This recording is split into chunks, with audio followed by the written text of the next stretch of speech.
ಕೆಜಿಗಿಂತ 10 KG cylinder ಕೊಡ್ತಾರಂತೆ, 25 ದಿನಕ್ಕಿಂತ 45 ದಿನಕ್ಕೆ ಮುಂದಕ್ಕೆ ಹೋಗುತ್ತೆ ಅಂತೆ. ಇನ್ನು 6 ತಿಂಗಳಾದ್ರೂ ಕೂಡ ಈ ಪರಿಸ್ಥಿತಿ ಸರಿ ಹೋಗಲ್ವಂತೆ. ಈಗಾಗಲೇ ತೈಲ ನಿಕ್ಷೇಪಗಳನ್ನೇ ಒಬ್ರಿಗೊಬ್ರು ಬಾಂಬ್ ಹಾಕಿ ಉಡಾಯಿಸಿರೋದ್ರಿಂದ ಮತ್ತೆ ಅದು ಪುನರ್ ನಿರ್ಮಾಣ ಮಾಡಿ ಪೂರೈಕೆ ಸಾರಾಸಗಟವಾಗಿ ಆಗಬೇಕು ಅಂತಂದ್ರೆ ಇನ್ನು 6 ತಿಂಗಳು ಬೇಕಾಗುತ್ತೆ. ಹೀಗಾಗಿ ಈ 6 ತಿಂಗಳು ಸರ್ಕಾರ ನಿಭಾಯಿಸಕ್ಕೆ ಕಷ್ಟ ಆಗುತ್ತೆ.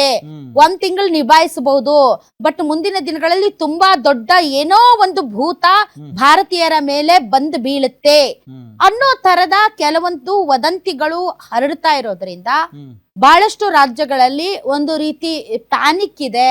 ಜನ ಬೀದಿಗೆ ಬಂದಿದ್ದಾರೆ, ಒಬ್ರಿಗೊಬ್ರು ಹೊಡೆದಾಡ್ತಾ ಇದ್ದಾರೆ, ಕೆಲವರು ಆತ್ಮಹತ್ಯೆ ಮಾಡ್ಕೊಳ್ತಾ ಇದ್ದಾರೆ, ಇನ್ನು ಕೆಲವರು ಮುಂದೇನಾಗುತ್ತೋ ಅನ್ನುವಂತಹ ಚಿಂತೆಯಲ್ಲಿದ್ದಾರೆ, ನಿರಾಸೆ, ಹತಾಶೆ. ಸೊ ಇಂಥ ಎಲ್ಲ ಸ್ಥಿತಿ ಮತ್ತು ಸಂದರ್ಭಗಳನ್ನ ಯಾವ ರೀತಿ ಒಕ್ಕೂಟ ವ್ಯವಸ್ಥೆಯಲ್ಲಿ ಕೇಂದ್ರ ಮತ್ತು ರಾಜ್ಯ ಸರ್ಕಾರಗಳು ಕೈ ಜೋಡಿಸಿ ಪರಿಸ್ಥಿತಿಯನ್ನ ಕಂಟ್ರೋಲ್ಗೆ ತರಬಹುದು ಅನ್ನೋದಕ್ಕೆ ಸಂಬಂಧಪಟ್ಟಂತೆ ಈ ಮೀಟಿಂಗ್ ತುಂಬಾ ತುಂಬಾ ತುಂಬಾ ಇಂಪಾರ್ಟೆಂಟ್.